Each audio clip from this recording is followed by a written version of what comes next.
This is your reality check.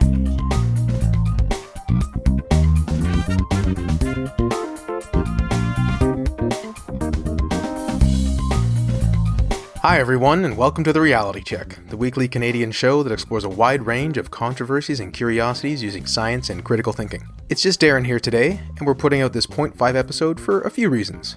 One is we wanted to get a show out for you despite vacations, and the second is that I think my segment on the problems with voluntourism is one of the most important I've done, and many are still unaware, so it's worth re-releasing. And third, recently, the Canadian federal government has been under scrutiny for how they handled a potential contract to the We, capital W, capital E, charity. The We charity has many affiliated organizations, some of which encourage and facilitate volunteering overseas. Note, my segment is not a comment on any We charity initiative in particular, as I have never looked into that, but about voluntourism more broadly. Until next time, think better, to act better. Voluntourism, or volunteering, with the addition of the word tourism squished together, in case you're wondering what that word meant, is what I'm going to talk about today. Travel is interesting, exciting, and broadens your understanding of the world. Children are suffering, and they need your help. Believing both these things are true, you may think, why not combine them and travel to a different country and help those in need? And if you don't have time to volunteer for, say, 6 months, but perhaps you can help for only a few days or a day if you're just passing through, that's good, because every little bit helps, right? Wrong. Or at least partly wrong. Today I'll be discussing the problems associated with voluntourism, or volunteering abroad more generally, although to be fair, some of these concerns can be associated with just tourism, but the focus is voluntourism. Ian Burrell in The Guardian provides a nice article to anchor and discuss these ideas. As always, links to the material used on the show can be found at trcpodcast.com. Great website. And I also want to thank the algorithms in this world, because while I was looking at this, there were ads for volunteering in Thailand. They were associated on the side with the article. Awesome. Yeah, exactly. So regarding travel abroad to volunteer, Burrell says, quote, "Insiders call them guilt trips. All those teenagers heading off for gap years, fired up with enthusiasm, those middle-aged professionals spending a small fortune to give something back to society, and those new retirees determined to spend their downtime spreading a little happiness." Now, it's certainly true that there is an increased incentive for younger adults to improve their CVs, and thus a pressure to create your own charity or volunteer overseas. As well, many are feeling their needs are met in the developed world, but their life is not sufficiently meaningful, and or they sincerely just want to help others. So there is some plausible reasons why this might be a good idea. Now, to quote Beryl again, "In recent years, a disturbing form of slum tourism has taken off, with rich visitors sold a glimpse into the lives of the very poor. In Asia, unbelievably, tourists pay for trips to hand out food to impoverished rural families. In Africa, tour firms throw in a visit to an orphanage alongside a few days on the beach or watching wild animals. Critics argue that dropping in to take photographs of orphan children who may have seen parents recently wasted to death reduces them to the status of lions and zebras on the veld." Wow. You should tell us what he really thinks, eh?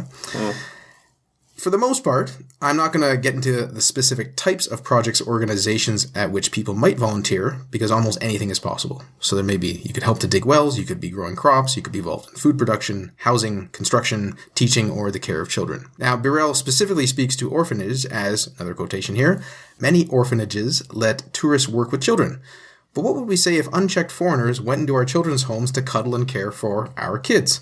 We would be shocked. So why should the standards be lowered in the developing world? Yes, resources might be in short supply, but just as here, experts want children in the family environment or fostered in loving homes, not in the exploding number of substandard institutions." Further, he says that in 2009, in Ghana, police investigated one orphanage after the rape of an 8-month-old boy and discovered 27 of the 32 children were not orphans. What? Jeez. A government study found up to 90% of the estimated 4,500 children in orphanages had at least one parent, and only 8 of the 148 orphanages were licensed.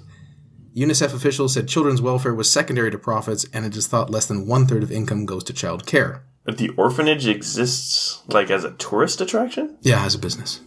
Citing an article by Nisha Bremner called "The Harm in Trying to Help," who was asked by an NGO to look into how that NGO's money, which was donated to a Kathmandu orphanage, was being spent because it had some concerns, Bremner says a 2008 study from UNICEF and Thérèse Dehome suggests up to 85% of children in Nepal's orphanages have a living parent.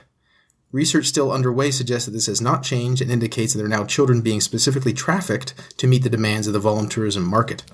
Oh my God. This is quoted in the article. "Many of these children have been trafficked, with their parents paying a quote-unquote educational agent a large sum of money, thinking that the child is being given an education opportunity conveniently located in a tourist hub. These children are then placed in an orphanage where its owners gain by charging well-intentioned travelers to help, and with the parents sometimes never seeing their child again.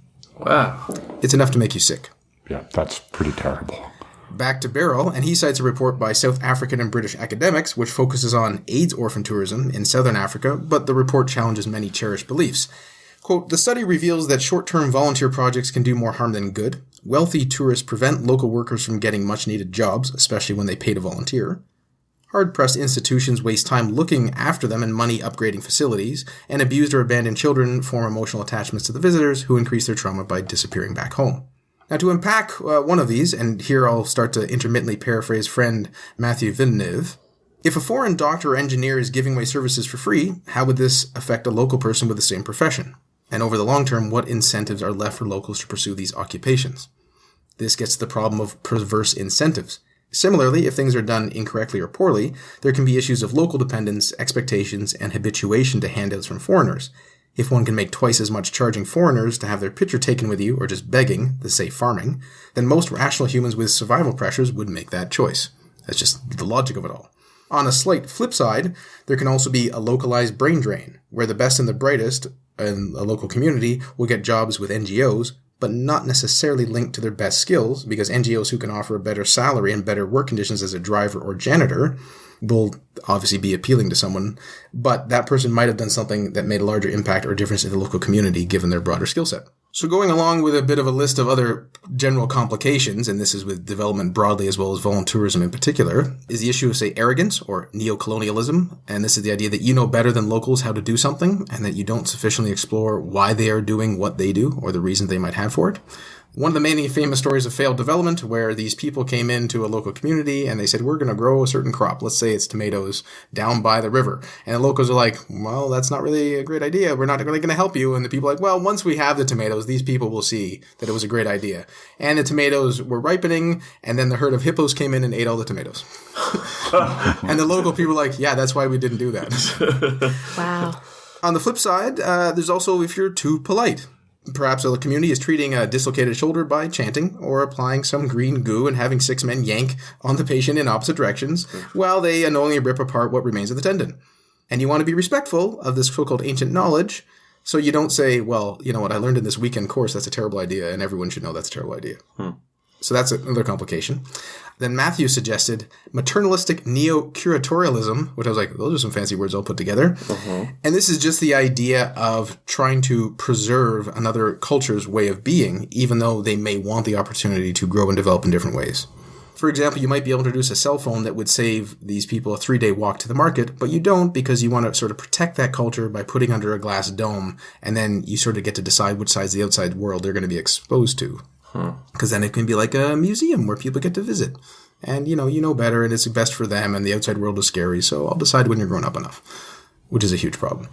There's also the general idea of localized inflation, housing, food, etc. This is why anytime there should be development in any area, there should be some sort of community survey to not only see what their needs are, but to see what else is going on in the community and what they want and all these sorts of things. Like, good development does happen, but this is just general aspects of bad development, which is often linked to, of course, people volunteering at different development agencies or charities.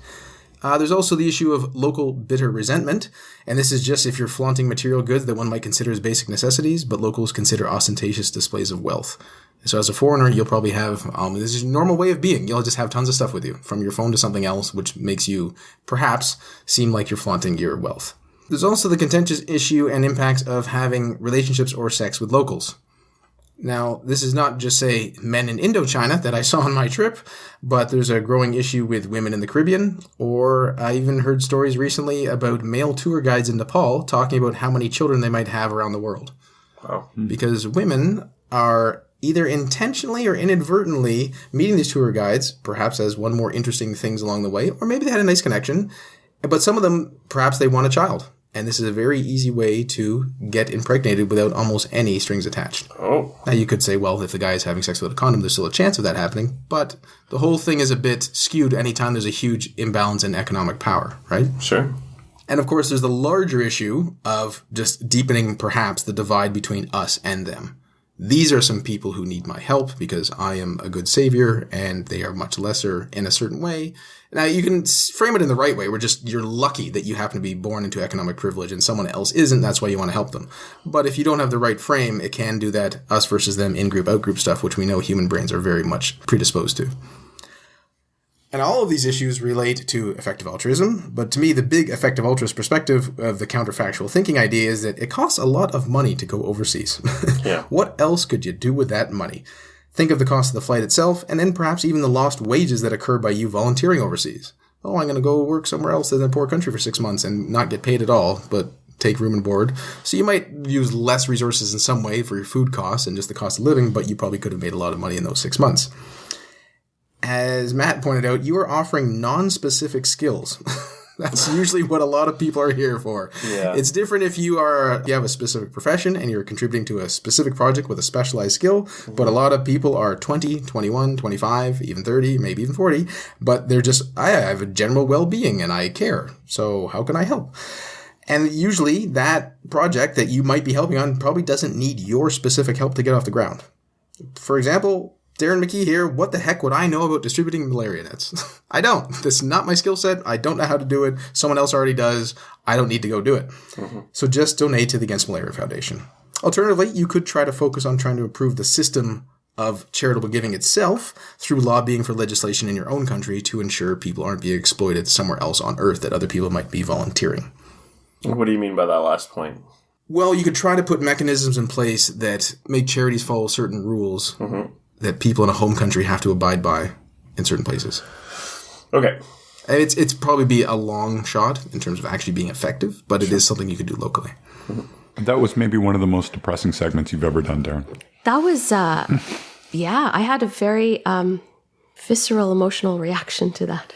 I did too, I'll be honest with you. I'm like, well, actually, before I started this, I thought, well, there'll be some problems. And then there's this list and you're like, bleh. Yeah, I kind of expected it would be like, there's not a lot of bang for your buck, but it's more like it's doing much more harm than good. Well, it's turned into an industry and a really... If someone's capitalizing on... Yeah. I guess you kind of put your trust into someone else. I mean, if you're volunteering with an organization, you put a certain amount of trust in that organization to think that they're doing a good job.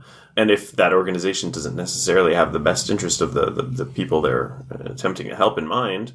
Or even if they do and they're just doing such a poor job of it that it's not, that confidence is misplaced, and it's a big problem. Very much so. But some of what Darren described is downright nefarious. Like it's evil. Yeah. Yeah, it's not just a bunch of high school students who are, maybe learning something in the process and going to, dig ditches or whatever. It's disgusting.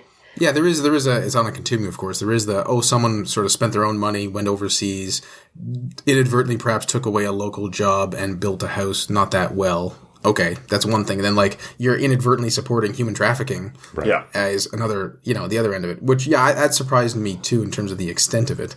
So that was very disconcerting, certainly. So orphanage just seemed like a horrible idea in any sense. But if you sort of take the big step back, two things. One, when I've traveled to other countries, because I'm a foreigner, I get to walk around schools and see children play. I can't do that here. Right. You just can't. Now, you could say in society, is it really fair that men couldn't walk on a playground and enjoy the laughter of children? But that's where we are right now. And that's how it is. But you definitely couldn't do that in another place. You can't just go around taking photos of them. But you can there. Yep. And is that really fair? Is that appropriate? Is that just? So there's a lot of it would you accept that here? And the answer is well, hell no, of course not. Then it's not really fair over there. Well, I mean, in the grand scheme of things, I wouldn't have a problem with people having being able to walk by a school and see the children playing.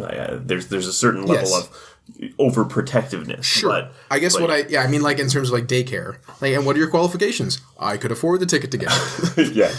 Yeah, that's a little sketchy. I know nothing about your culture at all. I don't speak your language, and it's a good photo op, right?